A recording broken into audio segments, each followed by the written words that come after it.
Warning! Kinda Murdery contains adult themes, explicit language, and descriptions of violence. It is not suitable for anyone, and we recommend you stop listening now.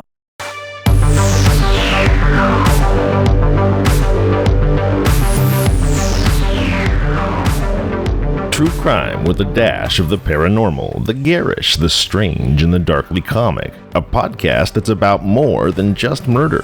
It's my very own pocket dimension, home to a curated collection of bizarre and compelling stories. The unsolved, the unsettling, and the unbelievable. I cover it all, just so long as it's kinda murdery.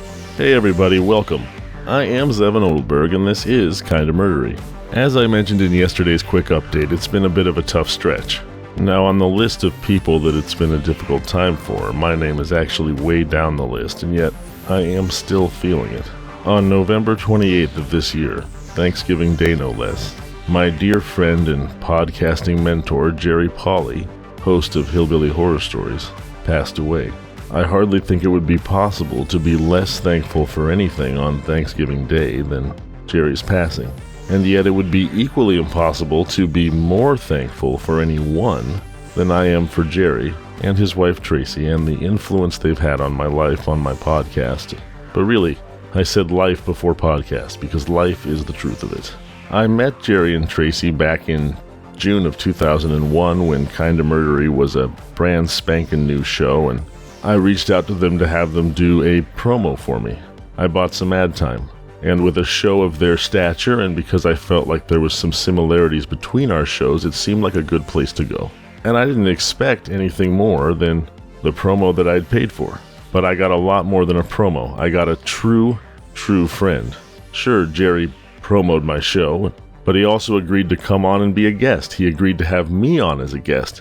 He had me on more than once. He asked me to participate in all of his yearly Halloween specials, which I did just recently. And even more importantly, both he and his wife Tracy were people who, when I was struggling or feeling down or having a hard time with podcasting or just life, I could just reach out to with no excuses, no reasons, and they were always there for me.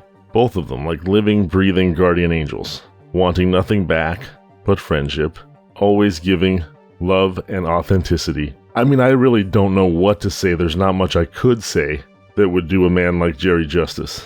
Maybe that old cliche, only the good die young, is true here, because Jerry Paulley was truly a good man.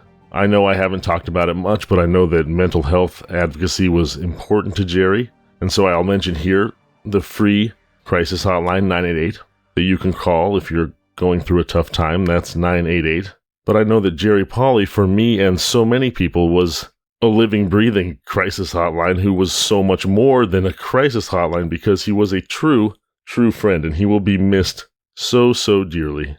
There's that famous line from Blanche Dubois in A Streetcar Named Desire where she says, "I always have relied upon the kindness of strangers." Jerry Paulley was a man who did not hesitate to offer true, deep, authentic kindness to strangers. To let those strangers become real friends, to introduce them to other people he liked so that even more people who had been strangers to each other, and sometimes people that wouldn't think they had much in common, suddenly found themselves good friends, all because of Jerry and his beautiful wife Tracy. And I don't know, I'm really broken up.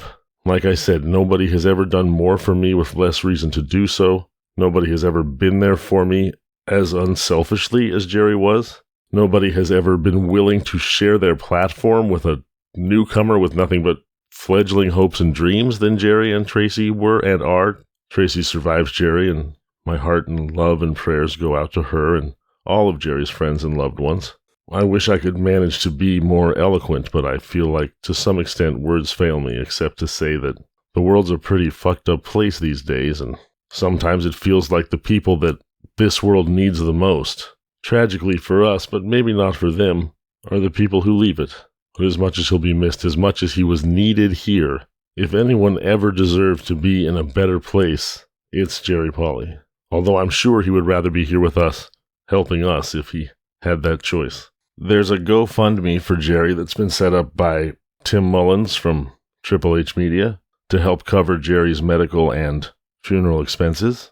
I'll post a link to that GoFundMe in the show notes, And if you're able and if you feel moved to do so, please donate. There's hardly ever been a more worthy cause. As for me, I'll be donating all the ad revenue from Kinda Murdery, starting in the month of October through the end of the year, to Jerry's GoFundMe. Now, this is really more of a symbolic gesture than anything because my show doesn't make much money at all, but considering how instrumental Jerry was and is, and his inspiration will always be to whatever success I have in podcasting, and frankly, all throughout my life, but certainly podcasting, it seems like a symbolic gesture that's appropriate to make. I'm not sure what else to say except that, Jerry, you will be so deeply missed. And now, in honor of Jerry, I'm going to share with you a couple of his wonderful appearances here on Kinda Murdery. So if you're ready, Kinda Murdery's A Tribute to Jerry Paulley starts now.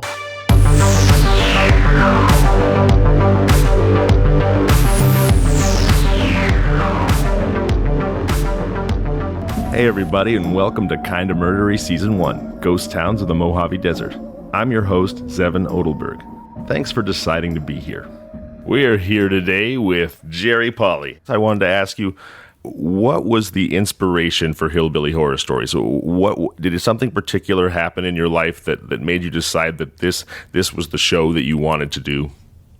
When I was 12, 13 years old, we moved into a house, and after being there for about a year, it turns out we started having some paranormal activity. Now, wow. Looking back, I tend to think a lot of this stemmed from my mother. If you know much about paranormal activity, a lot of times it's caused from a young teen going through pubescence time of their life. There's a lot of angst and emotions and hormones and everything going on, and this energy can sometimes create things that happen around you. Most of the time it's young women. But for whatever reason, sometimes it can be somebody older if they've got a traumatic experience that's going on in their life, and my mom did at the time, and all this tied in to the time where she started having these experiences, which is why I think that, she was involved in a lot of this stuff happening. But we had about 5 years of paranormal experiences, and priests coming in and blessing the house, and, oh my goodness, and psychics coming in. And it was kind of crazy, but that 5 years is what really piqued my interest in the paranormal. I see why your favorate movie is The Exorcist now. Right. Yeah. That was actually my favorite before that. So was your mother alive at this time, or were these paranormal experiences were your mother's ghost? No, what happened? She was alive at the time. My mother was raised. She had a very, I'm not going to say abusive, because that's really technically wouldn't be the same, but she had a very rough childhood growing up. Her mother was not around. She was kind of an alcoholic and gone a lot. Her father had left at an early age, so she was a single mom. And, from the time she was 12, 13, 14 years old, she was pretty much raising her brothers and sisters, because her mom would go off for 2, 3, 4 days at a time, and nobody knew where she was. And so this, on a bender or something, yeah. Yeah, so she was pushed into adulthood very early. They didn't have much money. And she eventually ended up turning to her grandmother and grandfather on the maternal side, and they raised her. So that was, in all essence, her mother and father.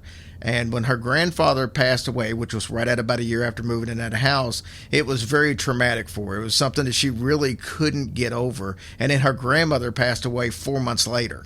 Oh, no. That's awful. Yeah, those two things combined, it put her in a situation, and I'll tell you about the very first thing that happened so you can see how it ties in. We were sitting in the living room, and we were watching the 700 Club, and they had a call-in number. She was on the phone talking to someone, and far away from us, all the way across the other side of the room, we had a big console television, and it had a little pin cushion on there that was basically it looked like a recliner, or like a chair, but it was just designed to put your pins and your thread and stuff in. We had a bunch of stuff sitting on it. I think of Elmer's glue. We had some house numbers where we had just been painting the house sitting there. And as she's on this prayer line, this thing pops up in the air about 2 feet, and it just lands on the floor and scatters everywhere. Whoa. And that was the very first instance, and then it took off from there. So that's what leads me to believe, like I said, I didn't know this back then, but years later, looking back, this is why I think I don't necessarily know if it was a demon or a ghost or what it was, or if it was something she was manifesting just because of her anguish at the time. My goodness. And so I guess that why Poltergeist is not your favorite movie? Poltergeist is right up there too. The remake was horrible, but the first one was good. Yeah. Awesome. And also, besides, your show is about horror stories, about the supernatural, but it's specifically hillbilly horror stories. So can you talk a little bit about that and why you feel like, would you say you identify as a hillbilly? And if so, why? Originally, the thought was it was going to be nothing but Southern ghost stories. And so when coming up with a name, Southern, and I was trying to think, okay, do we use ghost stories? Are we going to use horror stories, scary stories? And I landed on horror first, and I thought, okay, well, what can we put in front of it? That Southern and hillbilly just came up. It was kind of an alliteration, but it was no real reason other than the fact I thought it was catchy, and it fit only because we were doing Southern stories, which 6 months later we're doing stories from all over the globe, so it really doesn't even fit anymore. Well, either way, it's a great name. It certainly is. And are you from Kentucky, or do you just live in Kentucky now? No, we're born and raised in Kentucky. So, Jerry, do you have a kind of murdery story you want to tell us? I probably have something that fits a little more on topic than what you would probably think I would do. So we're going to go back about 8 years ago, possibly 9. At the time, I was doing stand-up comedy full-time, and I was also doing... I was a appointed process server in the Louisville, Kentucky area. So I handled not only Jefferson County when it comes to summonses or subpoenas, but I also for the U.S. District Courts. So I could go anywhere in the country and serve subpoenas if need be. Wow. Well, I had one. I had to cross the bridge and go over to southern Indiana. It was about an hour and a half away from Louisville, where I lived at the time.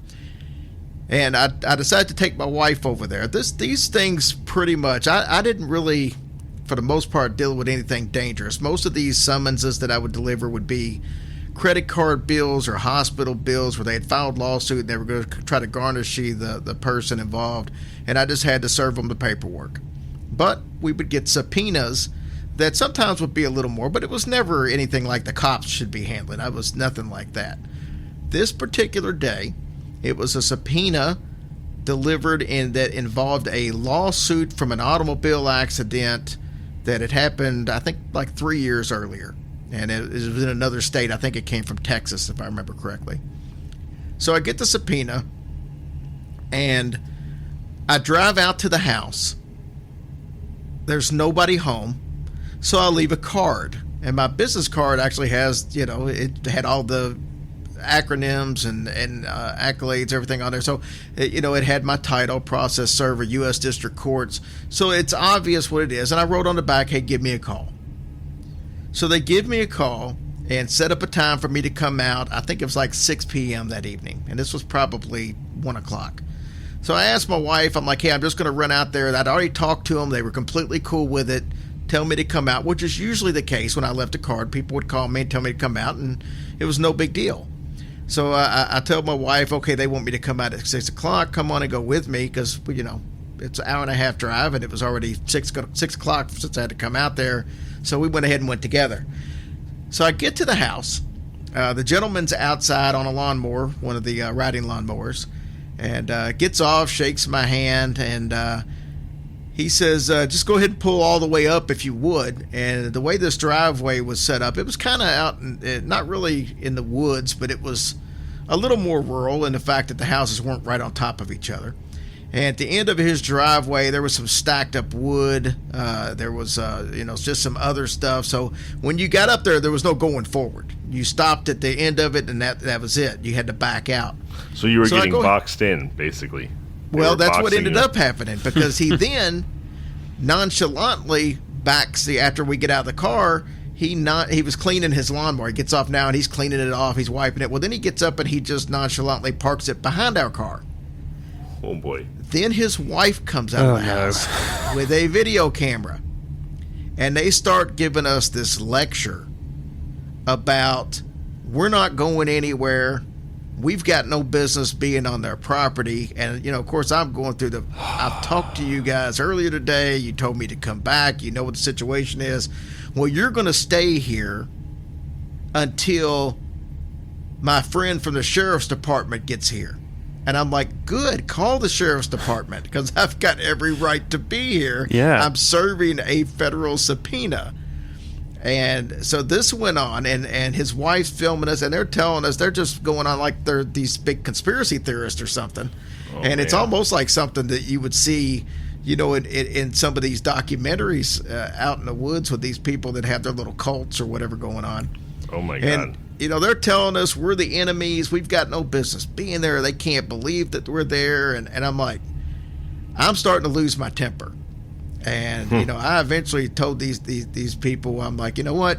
You're going to let us out, or I'm going to call the police myself, which I'd already started to do. Mm-hmm. And I said, but I didn't have any phone service. Go figure. Ugh. And I was so pissed off about this that I ended up calling Sprint because I was constantly having problems with Sprint at the time.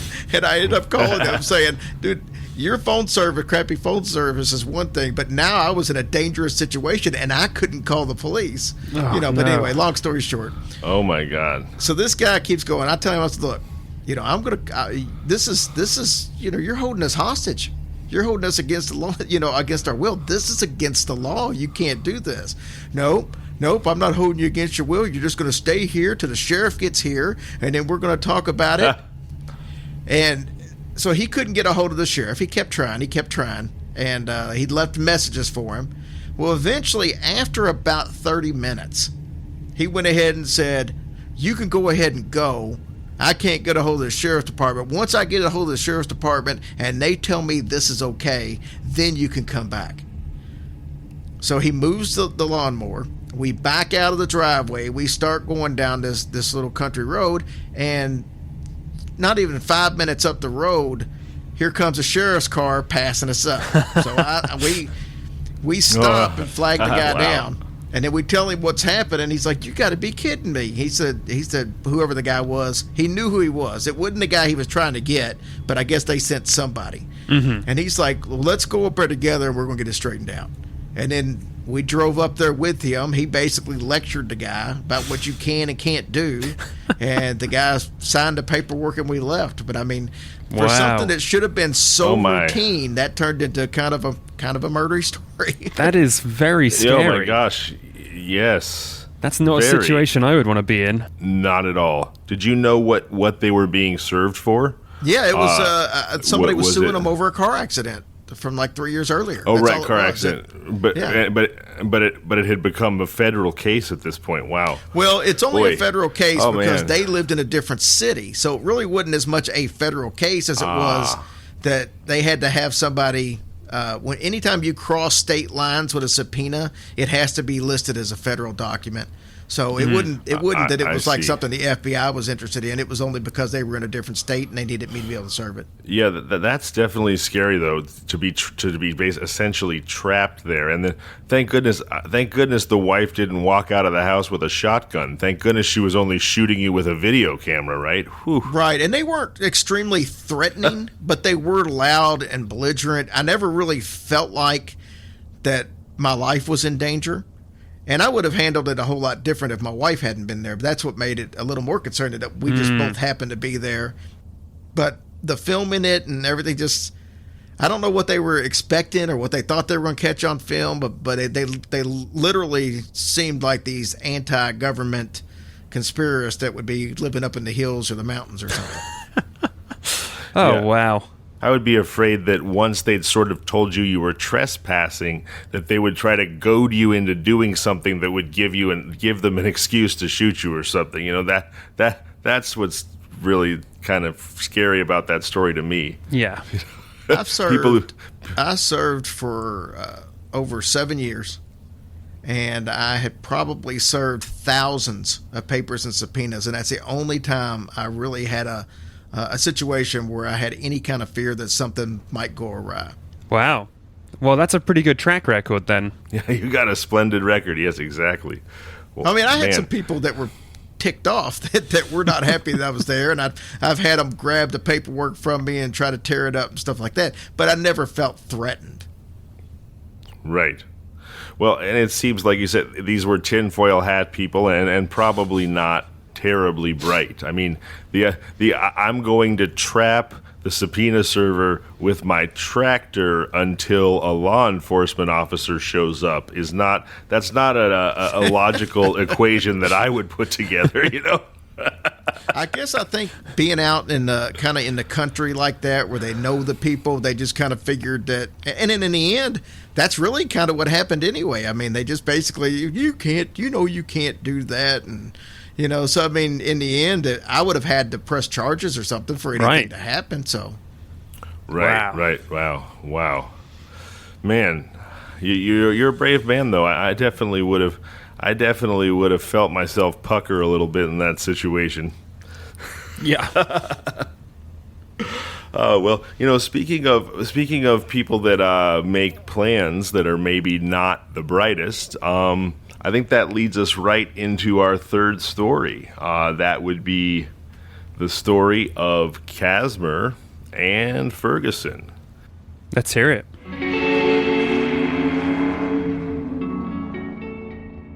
It's early February 1932, and 28-year-old Levick short-order cook is manning the griddle at a restaurant in town when he suddenly leaves his job in the middle of the shift to go for a walk in the nearby mountains. Could it have been because Sheriff R.L. Hill and deputies Bud Sherman and Al Renfro were looking for him? Let's find out as we trek into the tragic comedy of Casimir and Ferguson. Why did he suddenly leave his job in the middle of a shift and take off into the mountains? Well, when he comes down out of the mountains, sheriff's waiting there for him, and they ask Casimir that exact question. They say, "So, Bud, you know, you're a cook here at the restaurant in town. What's with just running out on your job to go for a walk?"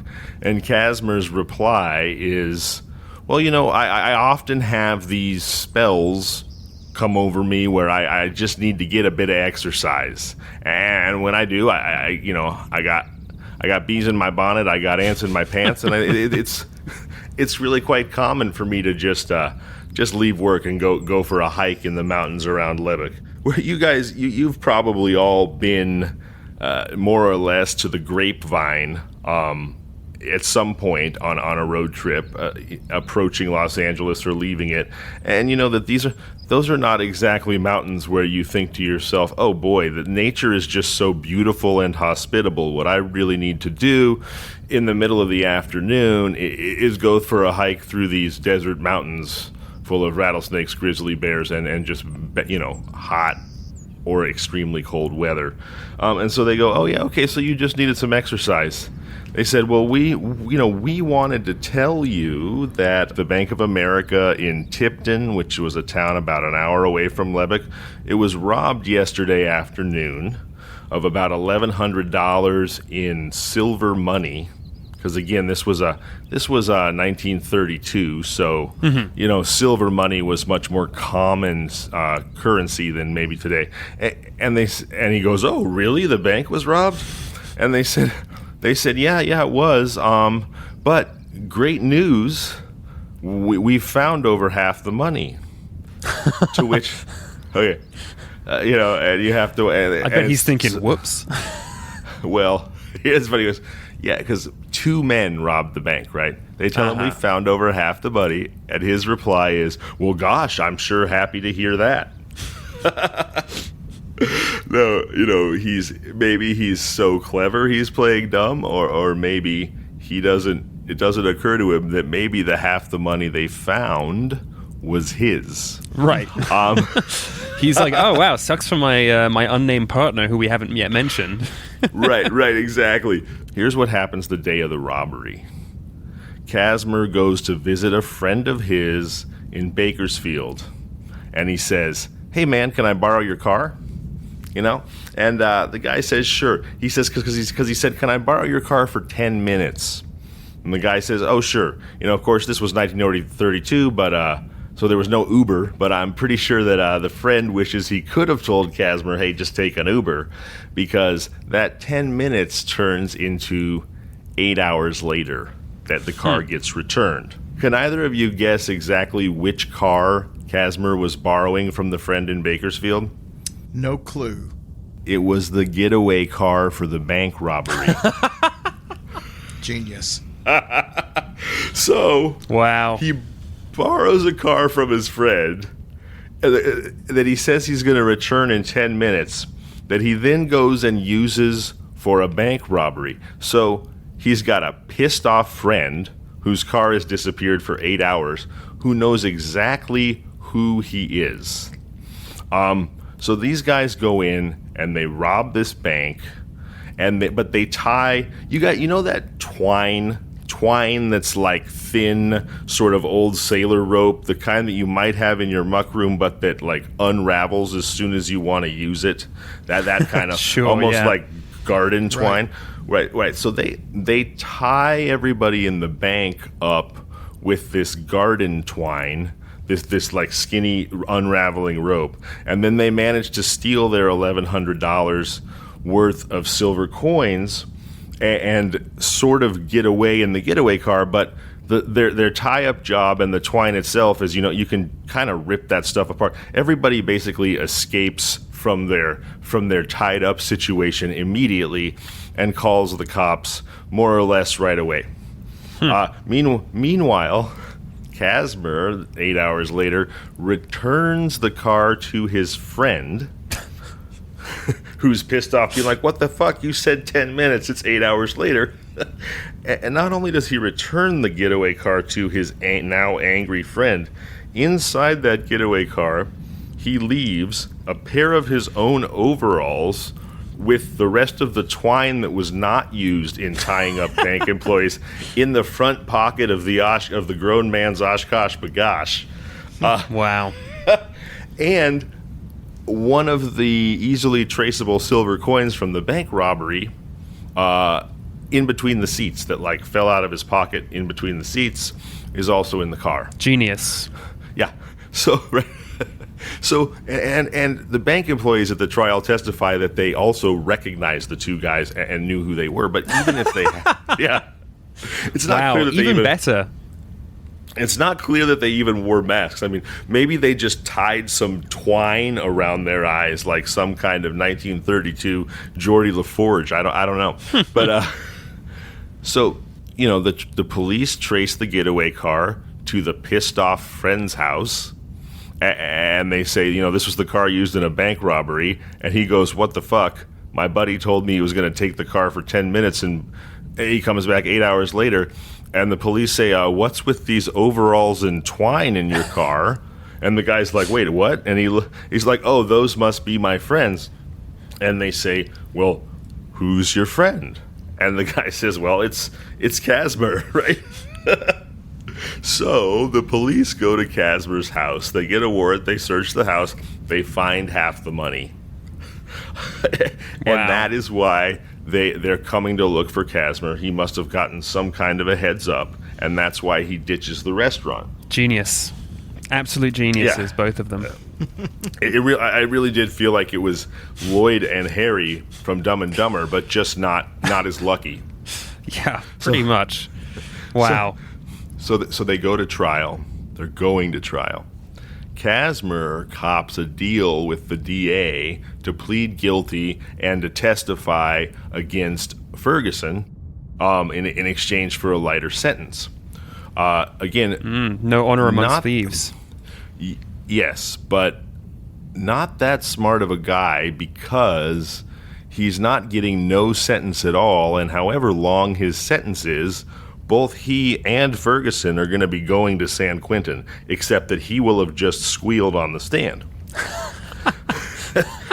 He's like, just so I can get shanked with a toothbrush in prison, And so the day comes for him to testify against Ferguson, and he gets up on the stand, and the DA questions him, and he refuses to say a word. He suddenly got smart. He refuses to say a word. He won't say anything at all. They ask him all these questions. He clams up. And the DA says, well, isn't it true that the reason you're refusing to testify right now is that your life was threatened in jail last night? And again, Casmer won't say anything. So finally the DA's frustrated, and he's like, well, you're all right. You're going to jail anyway. He says, but let me ask you this. Will you answer this question? And he shows Casimir the gun that Casimir used to hold up the bank. And Casimir says, is this the gun you used to hold up the bank?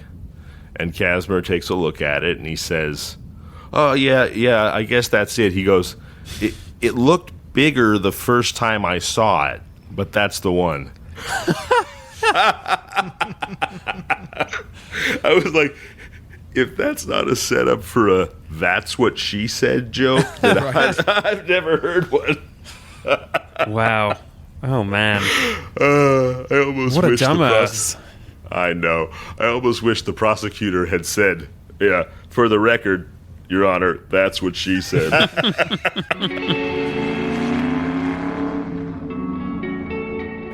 So now we're going to move on to a quick little segment we like to call 5-Star Review of the Week, where we basically pick a review and read it just to sort of say thank you to our wonderful listeners who take the time to write the reviews. And this year's review is from... This year's? This year's. Yeah, we've only gotten one. Per year. We've only gotten one review this year. So I was going to say thank you, Mr. Ditkovich, but I should say thank you very, very much, Mr. Ditkovich, for being our one review this year. Okay, so 5-star review, and it says, I like this show. What can I say? It's a good podcast. What more do you want? Thank you. That didn't sound like he had a gun held to his head as he wrote it at all. Well, if he did, it would be right on brand. Oh my gosh! No, what I kind of liked about that, for a writer, I think sometimes Ernest Hemingway is the gold standard of being able to communicate the most with the greatest economy of words, and I think that Mr. Ditkovich did that for us. He said, "What can I say? It's a good podcast. What do you want from me?" Oh boy! So Jerry, I wanted to say, as I mentioned, it was so fun being on your show, and I'm so excited because I believe the episode I'm on came out this Sunday, right? Correct. Awesome. So everybody go listen to Hillbilly Horror Stories. It's an awesome show without me, by the way. You don't need me to make this an awesome show. Hopefully I didn't detract from anything, but make sure you go find Hillbilly Horror Stories, available anywhere you get your podcasts. It's a phenomenal show. And then you guys are, I imagine, all over social media, Jerry, too. Where can people find you on Twitter and Instagram, Facebook, I would wherever? just say the easiest way is just go to our website, hillbillyhorrorstories.com. It's got access to all of our social media on there. Just click it and you'll go straight to it. Google, you can find us. We're all over Google, so if you just do a search, you'll find us. But on our website, we've also got all of our live events that we're doing. We've got my book that's for sale, Hillbilly Horror Stories from Hell to High Water. I want to touch on that real quick. Please. The book is written in 3 parts. The very first part, it's almost like 3 mini books into one. Wow. But the very first part is my paranormal experiences growing up.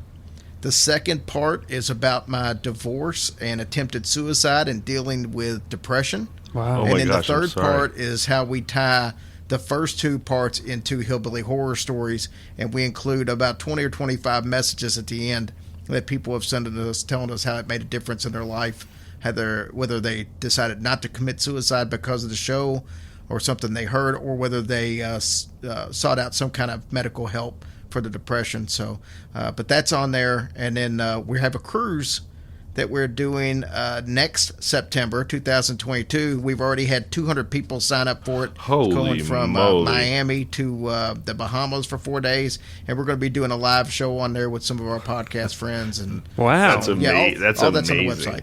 Very You guys- cool.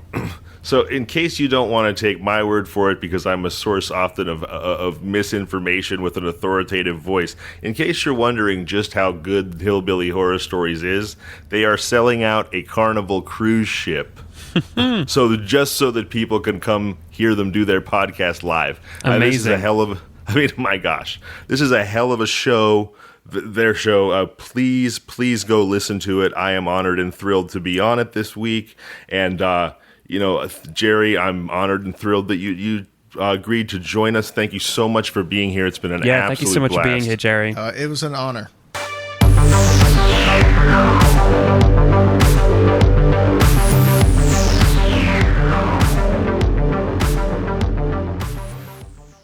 I'm eager to share with you the cursed history of Henry Neff Anderson Sr. and the ghost town of Andersonia that still bears his name. But before I do, I need to introduce you to my guests today. It is my honor and my privilege to inform you that sharing the microphone with me today are none other than Kentucky Bluegrass Blue Bloods of horror and haunting, the Duchess and Duke of spirits and spooks, the King and Queen of all creepy things, the President and First Lady of the United Paranormal States of America. It's Jerry and Tracy Paulley from Hillbilly Horror Stories. Hey, how are you two doing? Go ahead, babe. Oh, you could have just. I'm sorry. Well, we're doing great.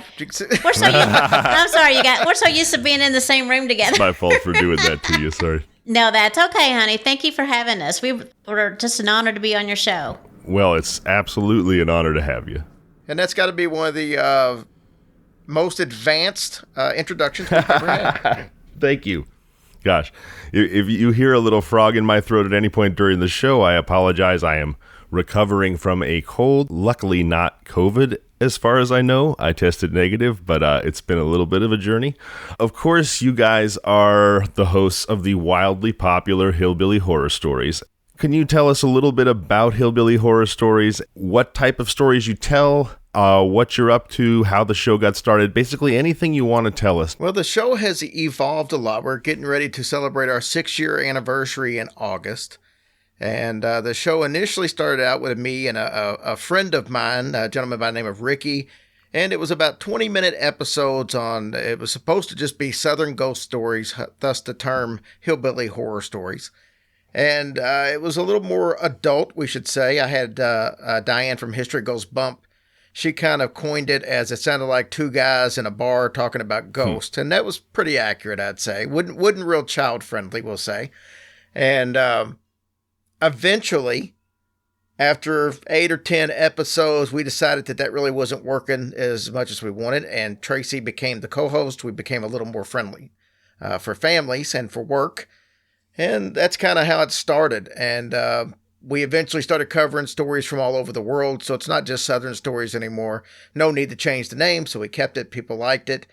And I'd say today, it's really evolved because we went from doing one story a week on Sundays to interviewing some of the hottest names in the paranormal field to doing basically 6 episodes a week now. We do our classic show on Sunday, but then we do a couple of other more scripted shows because our show is conversational. Tracy never knows the story. So when we do the story, she's hearing things for the first time and she has a natural reaction like a lot of our listeners would have. She asks a lot of the questions that they would ask.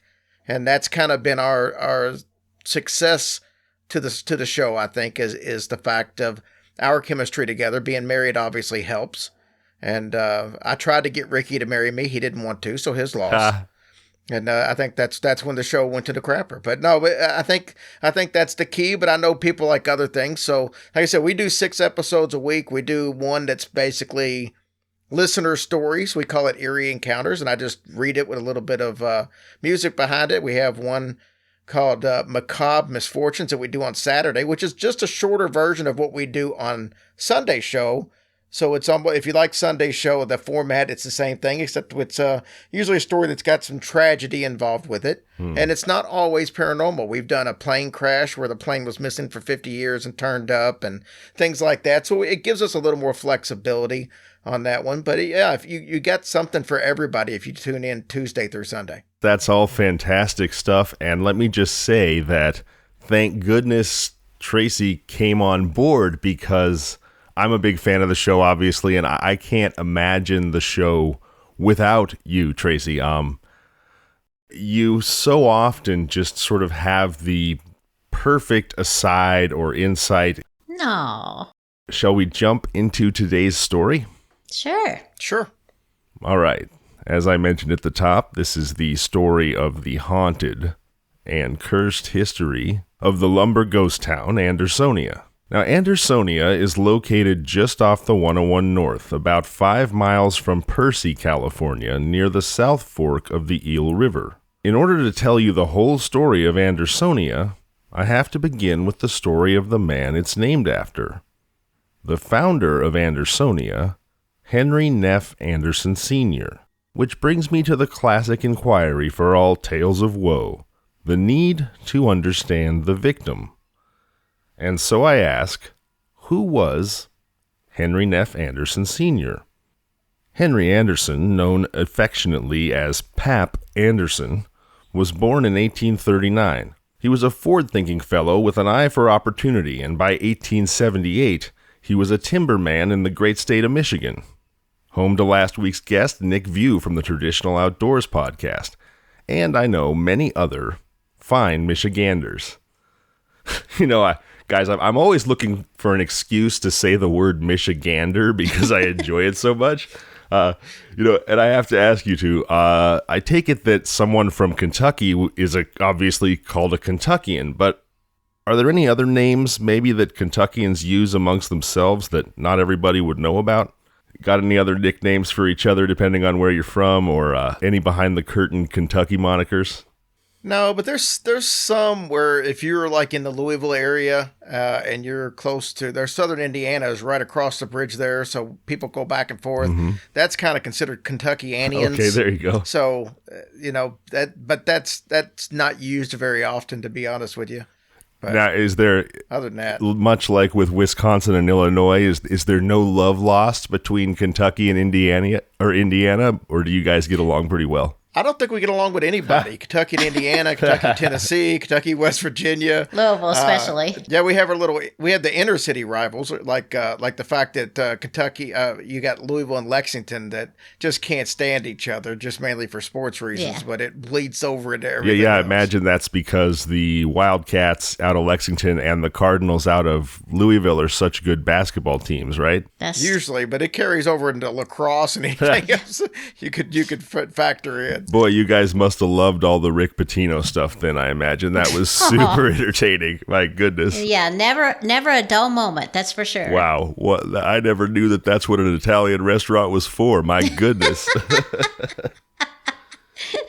Well, that's the difference between Rick Pitino and John Calipari. Is John Calipari is really good with public relations, and Rick Pitino is really good with relations and public relations. That's good.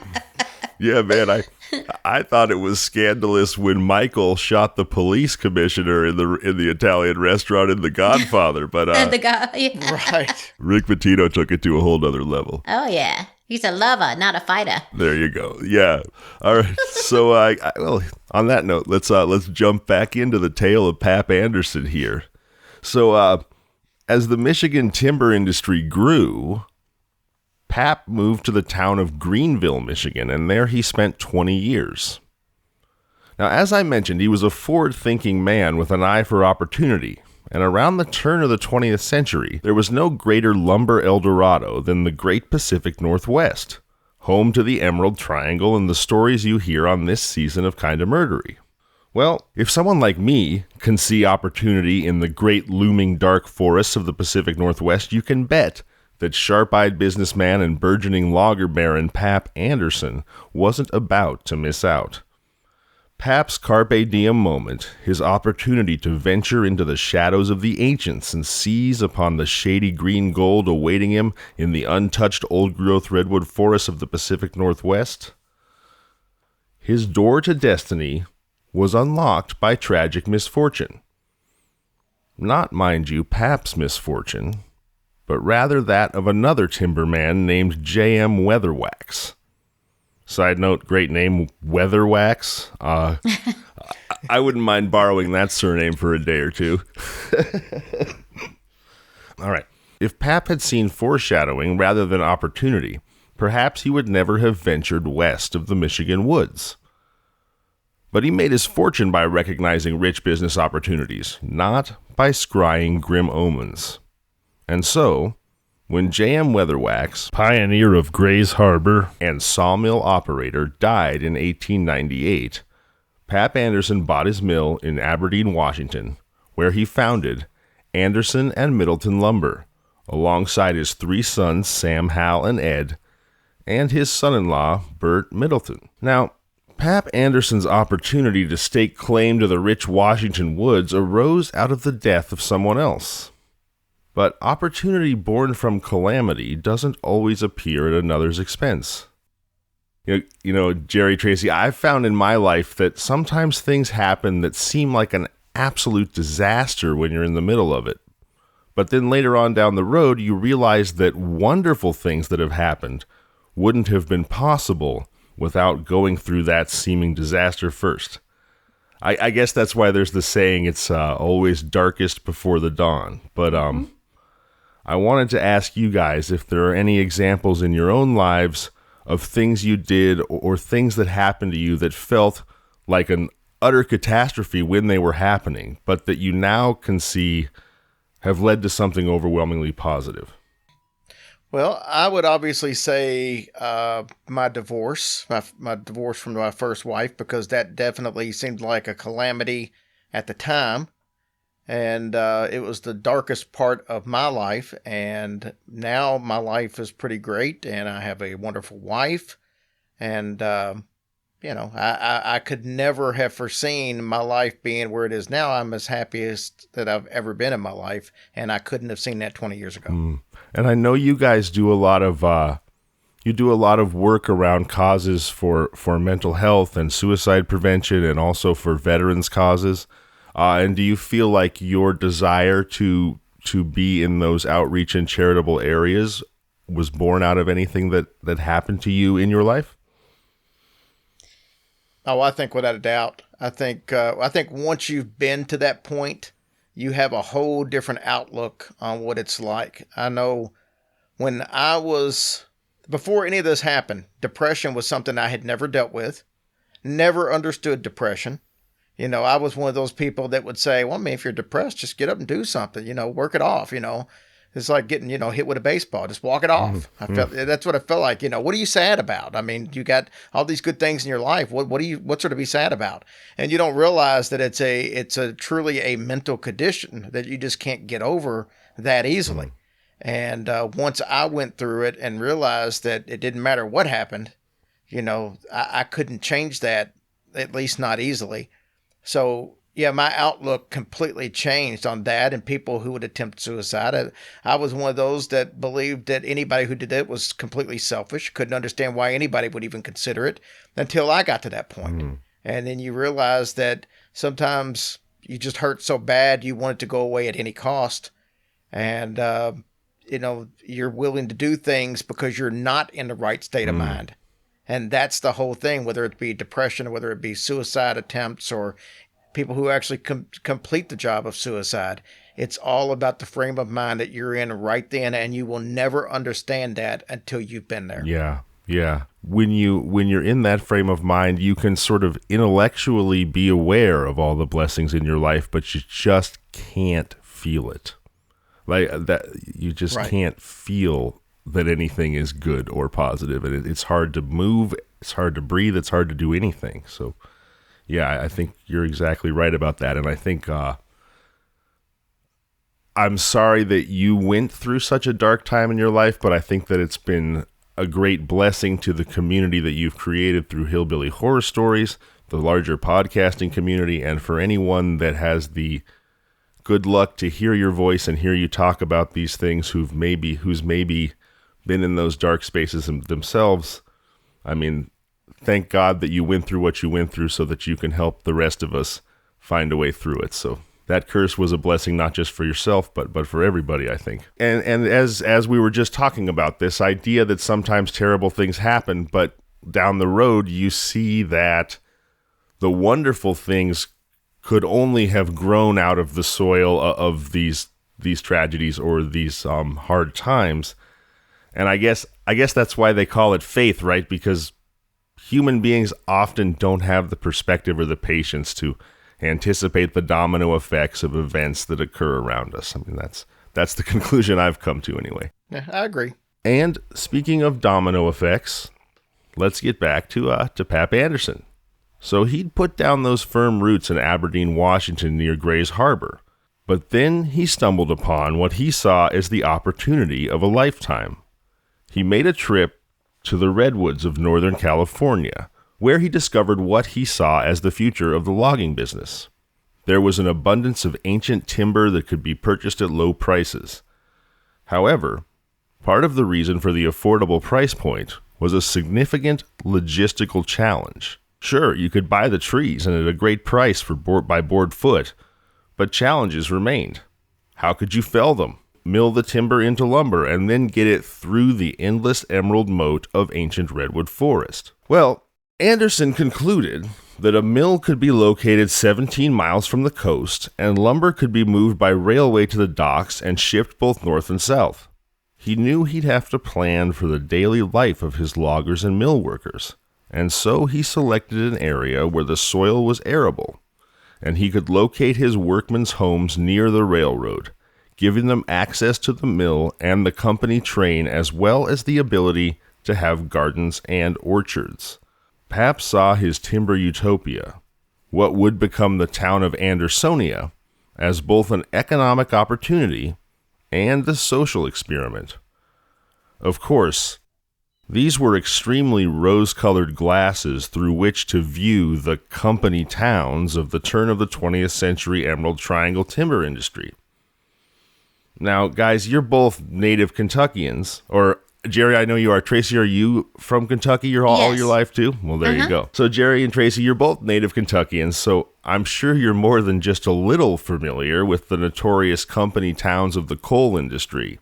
Made pop culture famous to a lot of us by the Merle Travis song 16 Tons, which I used to sing with my dad in the truck on the way to the school bus every morning. It was our morning school commute ritual. And the lumber company towns of the Pacific Northwest at the turn of the 20th century were, what I've gathered and what I've read, not too dissimilar. Do you guys have any friends or family who are or were coal miners? And do you know anyone who's experienced what it's like to live in a company town? I actually do not. I mean, I'm pretty sure that I had relatives. They used to live up in Olive. Well, my mom's from Olive Hill. And I recall that she had spoken about that she had some families that did work in the coal mines, but I don't really remember any specifics about it. But God bless them. They're hard workers, I'll tell you. I don't know how they do it like they do it. And fun fact, Olive Hill, where her mother lived, is where Tom T. Hall lived, the singer. Oh, wow. Cool. Yeah, they were actually neighbors, like right next door to each other. My mom always told me that story, how that they used to babysit and each other and stuff like that. So I thought that was pretty cool. So that is. Yeah. That is. I have a story kind of like that. My grandfather grew up in Stockton, California, which is where John Fogerty from Creedence Clearwater's from. Mm-hmm. And then when he was in his middle years, my grandfather was a drummer in a Dixieland jazz band, and they used to play Dixieland at this one bar in Stockton, where John's mother, who was a single woman, would often go out.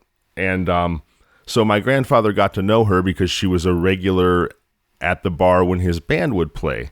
And he says he remembers very clearly a night when she came up to him and said, "Yeah, my son just wrote this new song. I really like it." And he said, "Oh, yeah? What's it called?" And she said, "Who'll Stop the Rain?"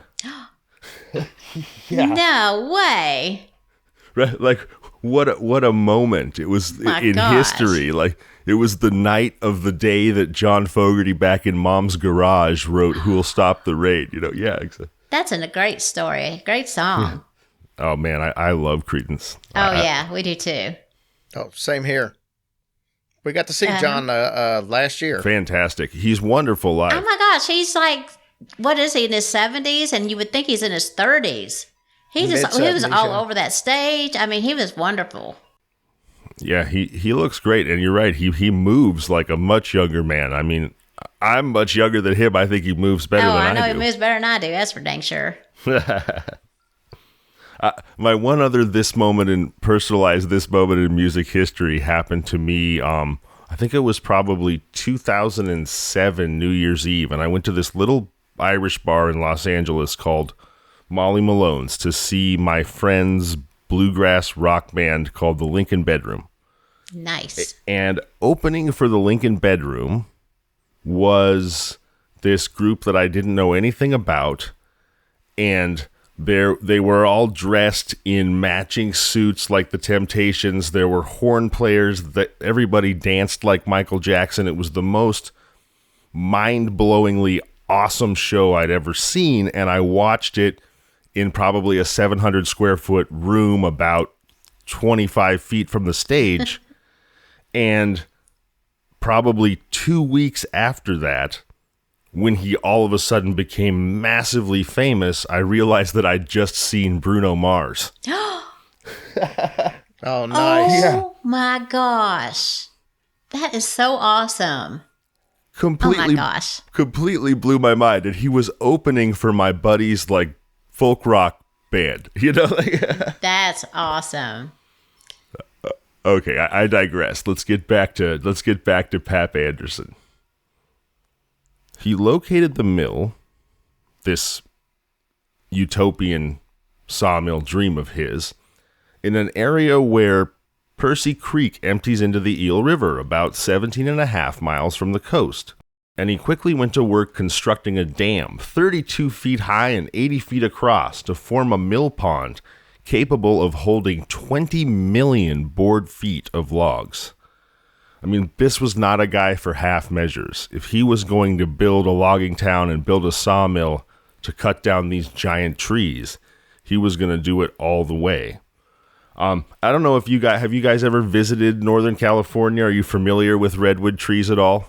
No, the furthest I think either one of us has been is Las Vegas. Well, Vegas is fun. Well, I grew up amongst the redwoods, and they really are remarkable.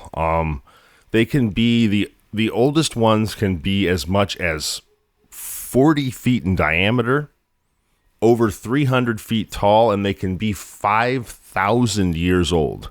Wow. So if you cut down a redwood tree that old, and you know how trees have rings, right, that show how much they've grown in any particular year. They grow a lot more in mild years, less if there's a forest fire or a drought or something. But you can actually mark like the entirety of recorded human history. That's amazing. It really blows my mind. It's like here's Sophocles, here's the birth of Christ, here's the Crusades, and you can go all the way from the dawn of things to now. Incredible. They're living time capsules. So he builds this incredible setup. He laid out railroad connecting the mill to the coastal port at Bear Harbor, and he had his workmen build 14 massive trestles to span the narrow valleys and gulches along the route from Andersonia to Bear Harbor. Now, railroad activity at Bear Harbor was nothing new, and here again, although he may not have realized it, as before in Grays Harbor, Washington, Pap Anderson benefited from the dominoes that fell as the result of another man's unfortunate demise. In 1882, C.C. Milton had begun building wharves at Bear Harbor for the shipping of tan bark and railroad ties. But in 1884, he unexpectedly drowned at Rockport, California, and construction was halted. I suppose it may have been redundant to say unexpectedly drowned, as though because no one ever expects to drown. Yeah, no one expects to drown, right? I mean, and although no one ever hopes for drownings, if one does occur, you have to hope that it's unexpected, right? Because otherwise it's murder. That's correct. Or just dumb luck. Right. By July of 1885, Dr. W.A. McCormick of Mendocino resumes work on the wharves and the timber chute. And to fast forward a little, in 1892, other business interests acquire the wharves and 12,000 acres of timber, and they order their very first steam engine, engine number 1, from San Francisco. And then a year later, over 2 miles of track was in use, and by 1889, they get their second engine, creatively named engine number 2, and a plan was set to run railroad all the way from Bear Harbor to the town of Garberville. Now, all of this occurred while Pap was busy lumbering in Michigan and Washington. But it seems clear that the death of C.C. Milton set off a flurry of economic opportunity that would make Pap's dream of Andersonia possible. In case anyone is keeping track, Pap Anderson's destiny has been defined by 2 deaths so far. So far. Dun dun dun. By 1902, Anderson and Middleton had arrived on the scene in Mendocino County, just south of the Humboldt border, and they incorporated the Southern Humboldt Lumber Company with capital stock of $500,000. By this time, Anderson himself was a millionaire. Man, how'd you like to have $1 million in 1905? I don't even. Golly. Really? It's hard to believe there would be such a thing in that year. I know. I know. Well, you'd be like royalty. Absolutely. I mean, my grandfather, I remember him telling me his first job in Stockton that we were just talking about. He was 18, so it would have been 1938. And he would work all day in the blazing hot sun digging potatoes for 50 cents a day. And that's, oh my gosh. That's 1938. So that'll give you some idea what a $1 million in 1905 must have been able to get you. Yep. So by February of 1905, the sawmill was built, filled with the absolute cutting edge, pun intended, of logging machinery, shipped and then transported via mule cart, I guess, from the East Coast by Pap Anderson at great expense and logistical challenge. Andersonia, his timber utopia, had been laid out over 40 acres in all, 17 and a half miles by covered wagon road from the town of Garberville, because there were no cars yet. It included a general store, a post office, a saloon, a cookhouse, a bunkhouse, a railway depot, and everything needed for a full-grown logging town.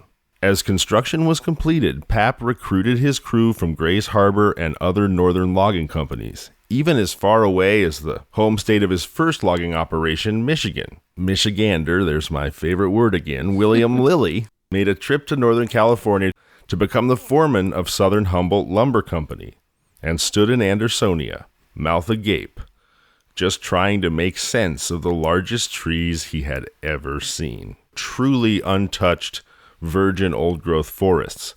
I've seen some old photos. By the time there were actual logging trucks like we're maybe all familiar with, essentially flatbed Mack trucks, you could only fit 1 tree on an entire truck. Wow. Now, those aren't the trees that they've got them carved out where you can drive a truck through or a car through or something like that? That's exactly right. That drive-through tree, the famous one, is not too far from this town of Andersonia that I'm telling you guys all about. Okay, so cool. You're exactly on point there, Tracy. Good. It would seem like it would take forever to, get all those trees over there if they could only do one at a time. Yeah, well, I think it did take a long time, but there was so much money in it that, many hands make short work, I guess. Mm-hmm. And also, as I sort of alluded to when I mentioned that he dammed the river to create a mill pond, very often they would use a lot of water for the transport. You essentially dump all the logs into the pond and then run them down the river for as long as you can to get where you're going. Okay, that's right. Yeah. As you said, besides trees this big, I mean, they were nearly impossible to transport. And that was why when he first arrived in the Emerald Triangle, you could get a pretty good deal on very valuable timber because everybody was like, well, yeah, it's here, but how the heck am I supposed to get it out of here and sell it? Mm-hmm. So one day in the fall of 1905, everything was ready. Pap's sons and son-in-law Bert had arrived, and toward the end of October of that year, Pap announced that the mill at Andersonia would cut its first log. It had been a race against time to make sure everything was ready. Much of the scaffolding and staging was still up. But the saws had been lined up, the carriage tested, and the live rolls were working. The live rolls are when they cut a big round off the log, it would drop onto essentially like a conveyor belt, sort of like when you're going through security at the airport, and that would roll the log into the mill to be cut by the giant saw blades. So everything was up and running. Cool. A huge crowd had gathered when Pap Anderson roared, "Start her up!" and the first redwood log came up the slip, soaking wet and heavy with perfect wood. Anderson took a position behind the saws to watch, his eyes sparkling with anticipation as the first blades bit into that gargantuan tree. Sawdust flew as the steel cut deep, slicing a thick round of wood from the tree. The round fell. The off-bearer stuck his picaroon in the round, landed up on the rolls, and the round began to slide smoothly toward the mill for sawing into lumber. Everything was going perfectly. Pap was thrilled to witness the first moments of the birth of his Emerald Triangle logging empire. And then, with all the horrible inevitability of a scene from the film series Final Destination, the cable used to demolish the staging from the construction work caught on a brace in the structure of the mill. It tore the brace loose, and that impossibly heavy brace tumbled high overhead like the sword of Damocles, hanging above the skull of visionary Pap Anderson, the very man whose vision and perseverance, whose dreams made reality, had created this exact moment. The brace struck Pap Anderson where he stood. He hung on for a hopeless week and died. Yeah. So, Pap had a horrible thing happen to him, but look what he created. Right. And if it would have missed him, it would have been a mispap. Oh, boy. Oh, Lord. Oh, I love it. Every day, Zevon, every day. A master of dad jokes, yeah. That's last week when I was on with my buddy Nick View, who's from Michigan. I asked him, I said, so if you're a Michigander, does that mean your wife or any other woman from Michigan would be a Michigoose? That's what I was going to say a while ago. Nice. When you made that comment, I was going to say, what's good for the Michigoose is good for the Michigander. Yeah.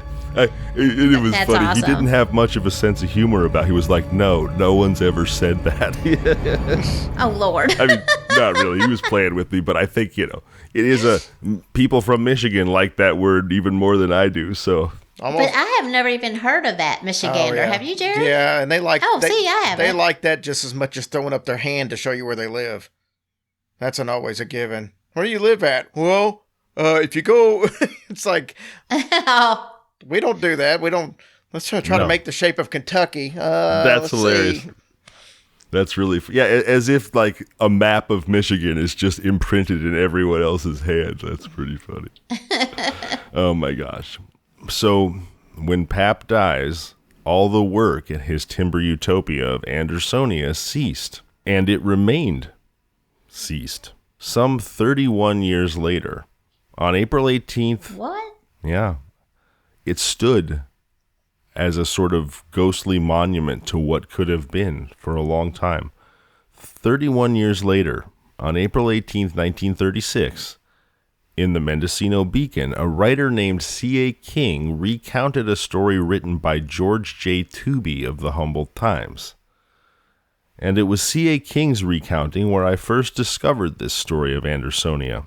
The story King tells is a brief overview of the one I've just told you, but with the added perspective of 31 years gone by, King and Tooby's recounting of the dark fate of Pap Anderson and Andersonia includes new, decidedly creepy, and decidedly paranormal details. The first is that the brand new machinery in the Andersonia mill remained brand new and sparkling 31 years later, despite the perpetual fog and forest damp. When one entered the ghost town of Andersonia in 1936, everything outside was ancient, and everything inside sparkling new, as if to underscore the point that the mill never milled so much as a tree from those south fork of the Eel River forests.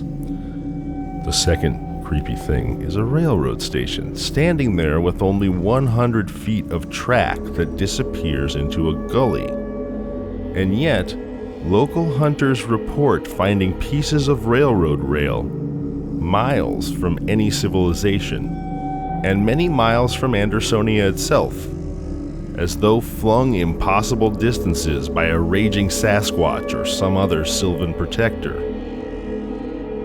And lastly, ranchers living near Andersonia report that on certain windy nights, the ghost of Pap Anderson comes down from the tall mill stacks, eternally furious at the frustration of his Herculean dream. He haunts Andersonia and spends stormy nights whimpering tear-streaked rage into the mill's massive, unused boilers. And Andersonia is not only haunted, it may also very well be cursed. Immediately after Anderson's death, his sons in the timber business didn't want to leave Washington to work Andersonia. Then litigation developed among Anderson's young wife and his many heirs. At first, there were many interested buyers, in particular a man named Trumbull, who went to San Francisco in 1906 to finalize the details of his purchase of Andersonia. Well, Trumbull arrived in San Francisco only to live through the 1906 earthquake and massive fire. But the experience of his survival was so traumatic, he became embittered with California and left forever, never to return. That's one purchase of Andersonia thwarted. The next prospective buyer was a man named Hicks, who had trouble securing the funds to buy Andersonia and became so despondent by this failure that he took his own life. Hicks' partners, because Hicks was the lead man on the purchase, declined to buy the mill themselves. Then, by 1939, the timber holdings associated with Andersonia had continued to increase in value, and curse or ghost or no, a man named Barnum, a name associated with many a great hoodwinking, resolved to reopen the mill at Andersonia. But a short decade later, work that once again had never really started was halted as the company was in receivership and facing lawsuits. Then, in October 15th of 1975, almost 70 years to the day since the death of Pap Anderson, a company called Andersonia Forest Products was established in Arcata, California. But a short 9 years later in 1984, its license was suspended by the California Secretary of State. And that's the last I know of Andersonia. Although I believe its first locomotive, nicknamed Gypsy, has been preserved and can be seen at the Fort Humboldt Logging Museum. And the ruins of Andersonia can still be visited and viewed, if you're brave enough. Wow. Sounds like a fun place. Yeah, well, it definitely sounded cursed, that's for sure. Man. I'll admit, I wanted to choose a paranormal story today because, you guys are the absolute masters of telling paranormal stories, and I hoped that if I could do an okay job of telling a scary story, that maybe there would be a Hillbilly Horror Stories listener tuning into my show that might decide to stick around. So, Oh, of course. That was really an interesting story, too. Yeah, I think most of your stories would keep our listeners interested. I know you've got quite a few listeners over the last year or so. Yeah, definitely. Well, that's very kind of you to say. I very recently have gotten a big increase in listenership. Our mutual friend Darren Marler from Weird Darkness was very kind in promoting my show on his. And I think also that I finally have sort of cracked how my show ought to go. I mean, I'm sure you guys could speak to this, but I've been doing it for just a little bit over a year now, and feels like there's quite a learning curve. One thinks you can just kind of hop on a mic and do things, but it takes a darn while to learn what you're doing at all. Well, that's the truth, especially for me. Like, I just was kind of hopped in and had no clue how to do anything, and probably still to this day really don't, just kind of listen and put my 2 cents in. But it's a lot to do, and it's a lot to learn, and we definitely have made our mistakes for sure, and you just kind of got to learn from it and move on, and you'll get there. Yeah, that's good advice. I feel like an important thing to remember in this modern world we live in today, where I feel like everyone is conditioned to just kind of succeed right away or think that they should. All the articles are always 40 under 40, 30 under 30. You know, it's never like 60 people who put in a lifetime's worth of hard work and became mega experts and are now really successful. We're absolutely in love with the idea of sort of hitting the one-armed bandit jackpot immediate success.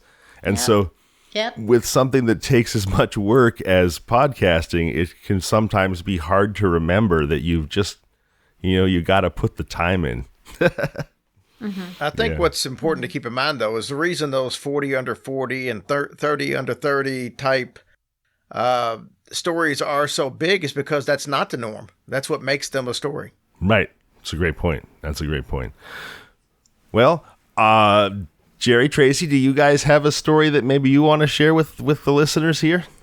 Give them a little break from me. No. We're tired of telling stories. We do that all. We thought this was just going to be a break for us. We didn't realize that we had to work on our off day. You're silly. I actually have a story. It's in my book, and I've told this story on Jim Harold's show, which is wildly popular, his Campfires show. And he actually said at the time, and he'd been doing this for, I think, 13 years now, he said at the time that this was his favorite story at that point. Now, he's probably had some since then, but I'll start with this story because it's my favorite story to tell, and it's one that changed my life. I can't wait. Okay, so we're going to go back and a little bit of a backstory. My mother passed away in 2007, and she was only 54 years old. It was an unexpected death. She went into the hospital for something that we thought was going to be, no big deal. And then she didn't make it past the next day. My mother and I did not have the greatest relationship up to this point. There was a lot of, I don't know. It's just we used to be really close when I was younger. And at the time of my teen years, we kind of started getting a little more distant, started having those typical teenager and parent confrontations. And it just seemed like as I got older, moved out of the house, got married, and had kids, that relationship never really was repaired. And it would be frustrating and somewhat to the point to where I'm ashamed at the way I conducted myself. As I was older, in the years before she passed away, there were times where I would go over the house and visit my dad. She would be in a back room, and I wouldn't even go back there or say hi. She would call, and I wouldn't pick up the phone because I saw it was her. Or I'd rush her off the phone when I did talk to her. So I imagine that made her passing very extra painful for you.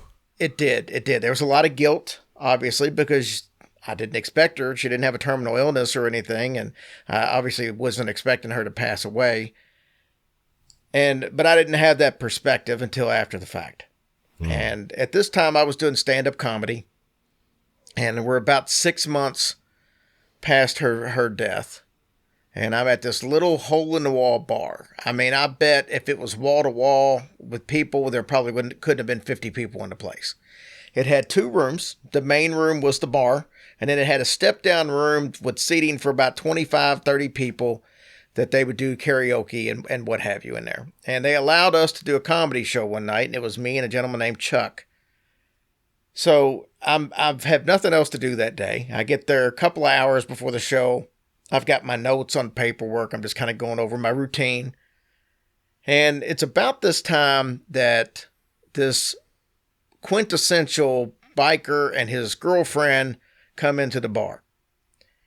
When I say stereotypical, I mean stereotypical. I mean, they both had the leather on. He was probably about 6'1", 6'2", big burly beard, burly hair, had the bandana on, and kind of a rough-looking guy. And she was kind of the same way as far as on the woman's side, minus the beard. She didn't have a beard.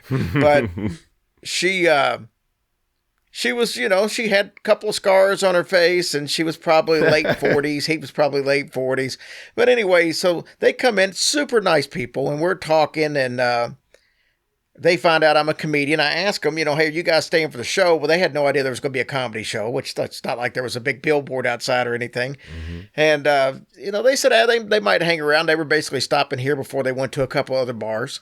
And, I sat there and talked to them a little bit, chit-chat, small talk, nothing major. They obviously don't know me. I don't know them. And we're probably about an hour from the show. I decide I'm going to go into that little step-down room where the show's going to be so I can go over my notes. It'd be a little quieter in there. As I'm sitting in there, they come in and sit down, across the room from me. But, I see them sitting there, and I'm like, I feel bad because they're sitting all by themselves, and I'm in the room. I don't want them to think I'm ignoring them. So I felt obligated to go over there and talk to them, which I really didn't want to do because I really wanted to go over my notes. Prep, yeah. Right. And so I go over and start talking to him, and literally within a minute and a half of us sitting down, the man says, well, your mom just wants you to know that everything will be okay. So initially I'm thinking this is some kind of joke that I missed because they were crying. He was telling me jokes in the other room because anytime somebody finds out you're a comedian, the first thing I'm going to do is tell you jokes. Prove they're funny too. Which is odd because when I find out that people work at McDonald's, I don't ask them to come in the kitchen and let me start flipping burgers for them so they can see my technique. But people do that different when you're a comedian. So anyways, I'm sitting down and they say, well, your mom just wants you to know that everything's okay. So I did the little fake awkward laugh, thinking I missed a joke.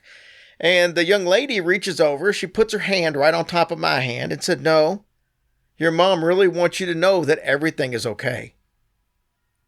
And in that moment, I literally broke down. I have a hard time telling this story without breaking down at that same point.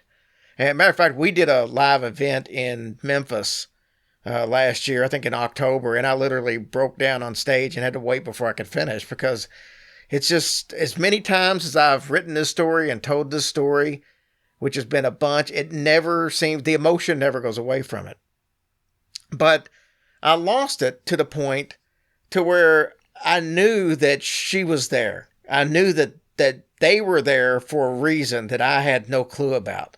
And I wasn't sure if they had a clue about.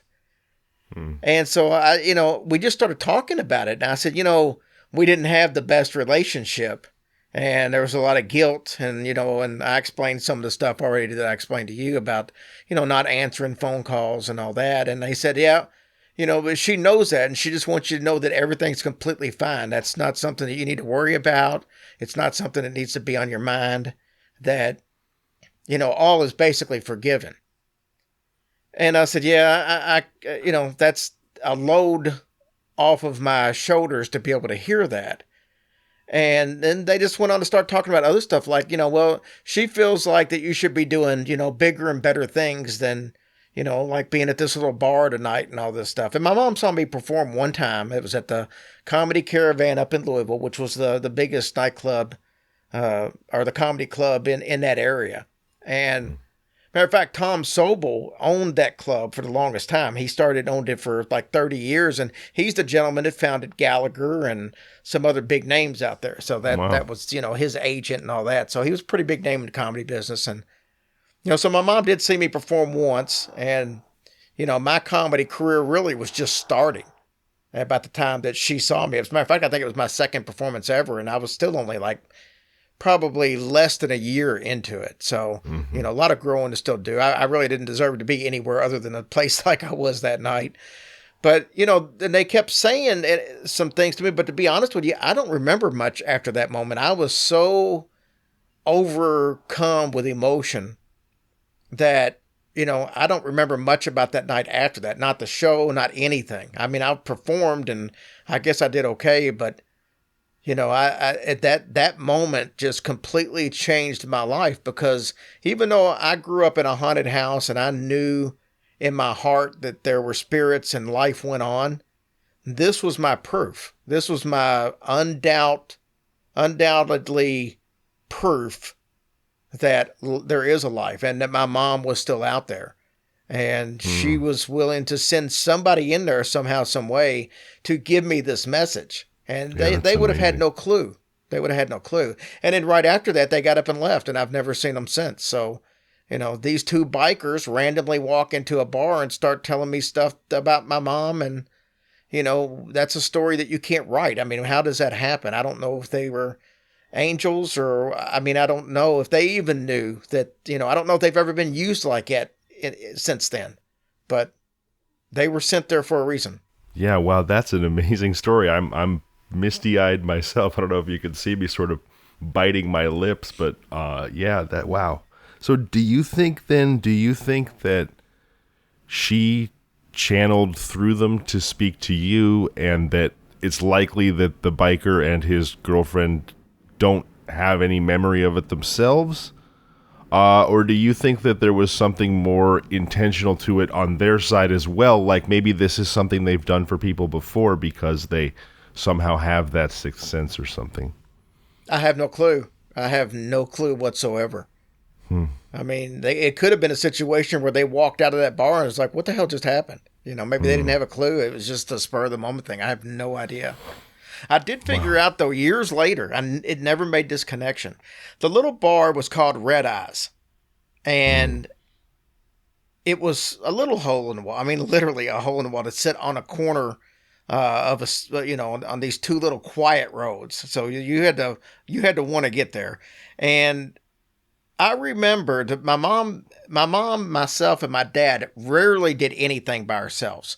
But a couple of years before she passed away, the last thing that we did all do together was we went to that little bar and shot pool. Huh.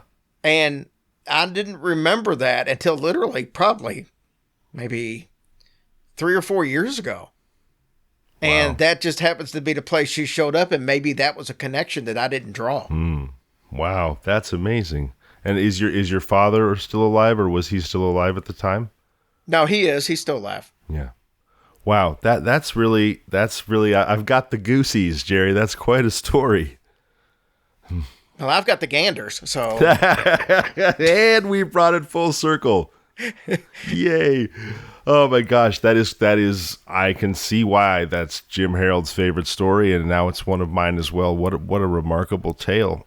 Thank you so much for sharing it with us. You're welcome. So, guys, Hillbilly Horror Stories, do you guys have any upcoming events? Don't you have a cruise planned? Can you tell our listeners a little bit about that? We do. We have a extra large rowboat, so there's room for 3. If anybody wants to get on, it'd be right down the Ohio River. We're actually it should be fine. It's through Royal Caribbean. And it's going to be from Miami to the Bahamas. It's a 4-day cruise. It takes off September 19th and goes to the 23rd. And last I checked, we had over 200 people already booked to come aboard.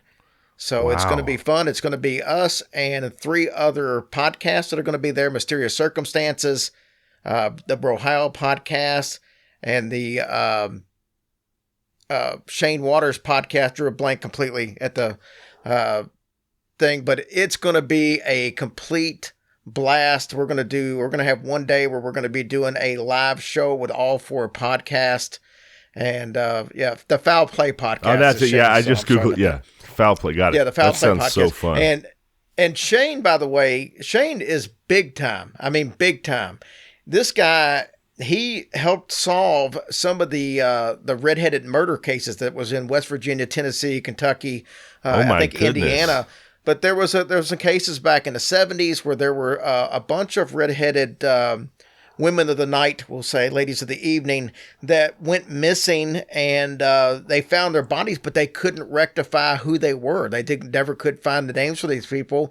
And Shane went through and actually helped find the identities of 2 or 3 of these young women. Here recently. So, and he's spoken at CrimeCon. He's closed down CrimeCon, the Netflix television show, The Followers. He was one of the writers or researchers, I should say, for that. And they're doing a sequel he's going to be a part of. Yeah, Shane is big time.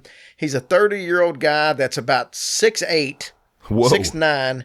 He is and has the heart of a teddy bear. Oh my gosh, he is. He's an amazing person. Just as nice as he can be, and we're just so proud of him for what he's accomplished. It's a lot. That's remarkable. So that sounds like a he's great amazing. Cruise.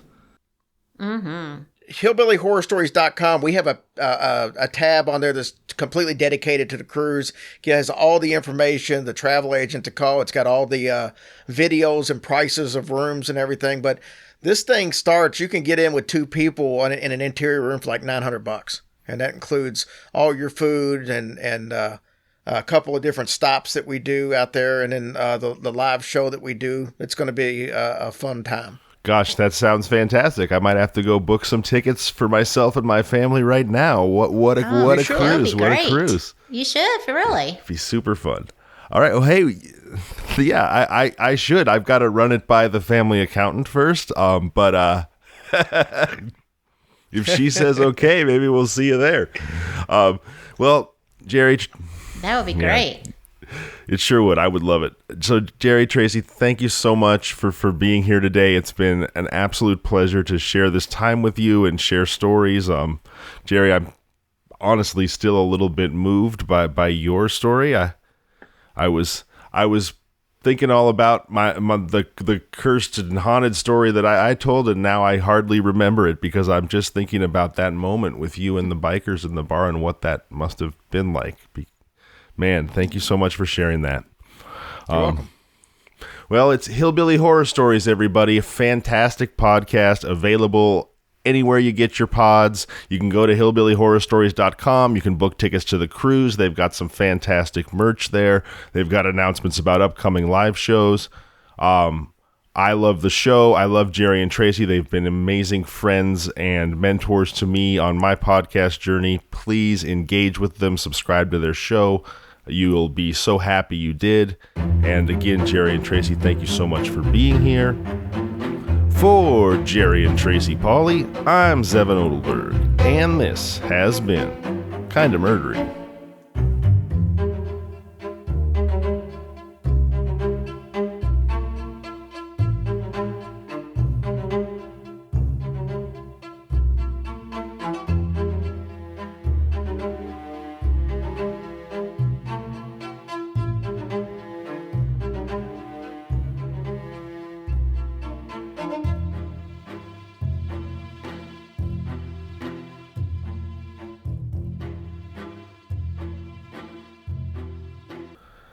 And this has been Kinda Murdery's tribute to Jerry Paulley. Once again, Jerry, I have no words for how deeply I and so many will miss you. Thank you so much for everything you've done for me and again for so many people. But since this is my show, thank you so much for everything you've done for me. You will live forever in my heart. And, man, this tribute feels so inadequate, but Jerry, I love you. And everybody, please rejoin me next Thursday for a regularly scheduled Kinda Murdery episode. I'm Zevon Odelberg. For Jerry and for Tracy Paulley, this has been Kinda Murdery. If you like the show, please subscribe, review, and tell your friends. You can find us on social media at Kinda Murdery or email at kindamurdery@gmail.com.